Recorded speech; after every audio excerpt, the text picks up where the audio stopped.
नमस्कार। हार्टाग भारत में आपका बहुत बहुत स्वागत है। मैं हूं दिवाकर विक्रम सिंह।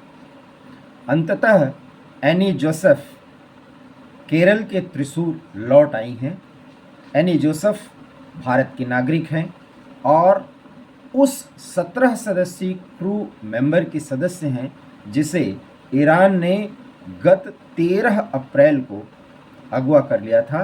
वो जहाज, वो पानी का जहाज जिस पर 17 भारतीय सवार थे, उसमें एनी जोसेफ भी एक महिला क्रू मेंबर थी।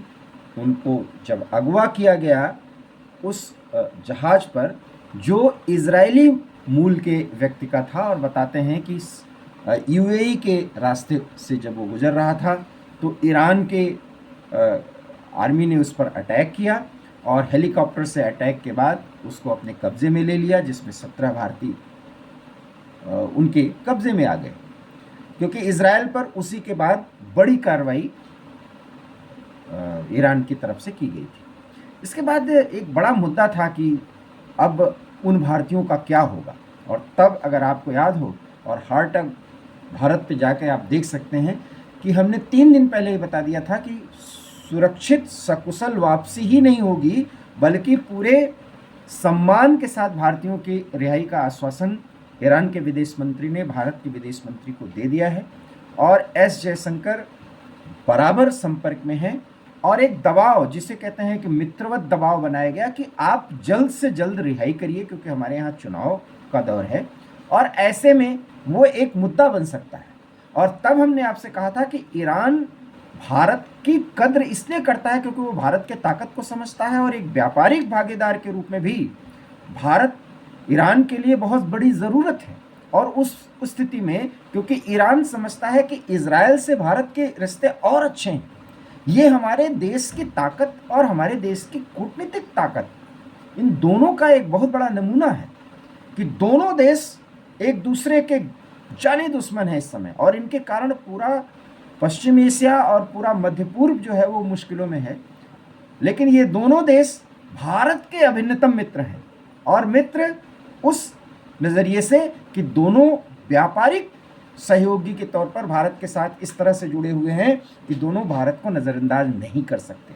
और ये व्यापारिक सहयोग, उसका स्तर तो यहाँ तक है कि एक तरह से रणनीतिक सहयोगी भी है, और दोनों एक दूसरे के कट्टर दुश्मन हैं।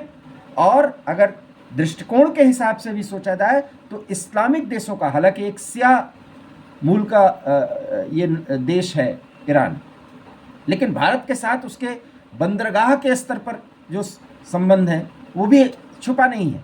चाबहार बंदरगाह जो है भारत और ईरान के लिए कितना महत्वपूर्ण है, और दोनों इसके जरिए पाकिस्तान जैसे देश को किस तरह से कंट्रोल करेंगे, और अफगानिस्तान के साथ भारत का और ईरान का कितना बड़ा और व्यापारिक रिश्ता बनेगा, ये सब कुछ संभव बनाया है। और इसी कारण से ईरान समझता है कि भारत को नज़रअंदाज किया ही नहीं जा सकता। और उस स्थिति में जब ये 17 क्रू मेंबर भारतीय, जिसमें सभी, एक महिला थी एनी जोसेफ जिसका नाम लिया है, वो त्रिशूर की रहने वाली हैं, वो अपने घर पहुंच चुकी हैं और विदेश मंत्रालय की तरफ से बाकायदा इस पर जानकारी दी गई है। तो एक बहुत ही अच्छी खबर है इस खबर के साथ कि सम्मान के साथ इस महिला मेंबर की रिहाई हो गई, वो भारत पहुंच चुकी हैं।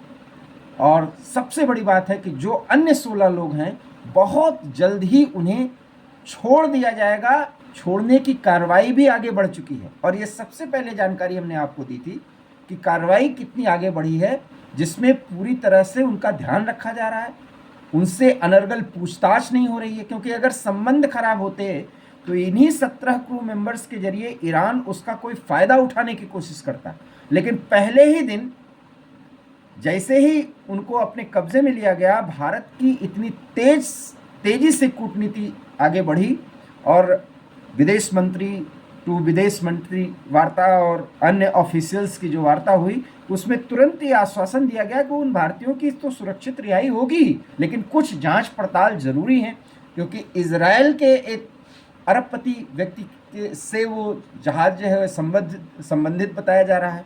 तो ऐसे में क्योंकि वो दोनों दुश्मन हैं इस समय, और उनके कारण से पूरे मिडिल ईस्ट में, मध्य पूर्व में एक समस्या आने वाली है, और उसमें एक तरह से धर्म की भी लड़ाई है, क्योंकि यहूदी वर्सेस इस्लाम की लड़ाई भी के रूप में सामने आ रही है। और उन स्थितियों में भारत के साथ इस तरीके का व्यवहार निश्चित रूप से भारत की ताकत को तो दिखाता ही है, और ऐसे में चुनाव पर भी इसका असर पड़ सकता है। और फिर एक बड़ा दावा भारत की वर्तमान सरकार और एनडीए के मुखिया ही आप कह सकते हैं, और भारतीय जनता पार्टी के स्टार कैंपेनर के रूप में प्रधानमंत्री ये कह सकते हैं कि भारत जो कहता है वो करके दिखाता है, और हमने तो जो धाक जमाई है उसका प्रत्यक्ष उदाहरण है कि हमें वो सफलता मिल जाती है। और कट्टरपंथी जो भी हों उन्हें तो मानना पड़ेगा, क्योंकि सबसे जब बड़ा सवाल वो उठाते हैं कि जब एक प्रकरण हुआ था और वो दुर्भाग्यवश हुआ था, उसके बाद ये कहा गया कि इस्लामिक मुल्कों में तो भारत की कोई पकड़ ही नहीं है। और पिछले 10 सालों में भारत ने दिखाया है कि इस्लामिक मुल्क, पाकिस्तान को छोड़ दीजिए, पाकिस्तान की तो खैर चर्चा ही नहीं होती, वो मुल्क है नहीं, लेकिन और बाकी देशों की स्थिति आप देख सकते हैं। और ये ऐसा नहीं है कि वो मित्रता ऐसे किए हैं, भारत ने वो ताकत दिखाई है, और ताकत के साथ सैद्धांतिक रूप से मित्रता भी निभाने का जज्बा दिखाया है। और इसलिए ईरान जैसे देश भी भारत की ताकत के आगे नतमस्तक हैं, इसलिए ऐसी दोस्ती को सलाम करते हैं, इसलिए वो कूटनीतिक रूप से ऐसा जेस्चर दे रहे हैं। तो बहरहाल ये सुखद खबर है, आपको अच्छी लगी होगी। इन्फॉर्मेशन के साथ कूटनीतिक दृष्टिकोण से जो इसका एक संक्षिप्त विश्लेषण हुआ वो हमने आपको दिया। हमको ये अच्छा लगा कि भारतीय कूटनीति इतनी प्रखर और ताकतवर है। हो सकता है आपको भी अच्छा लगा हो, नहीं भी अच्छा लगा हो तो इस पर कमेंट ज़रूर दीजिए, और इसके राजनीतिक मायने और मतलब भी क्या होंगे इस पर भी अपनी राय जाहिर करिए। तो प्लीज़ कमेंट करिए, लाइक करिए, शेयर करिए, और हमारे चैनल हार्ट टॉक भारत को प्लीज़ सब्सक्राइब करिए। यही आपसे निवेदन है। बहुत बहुत धन्यवाद। नमस्कार।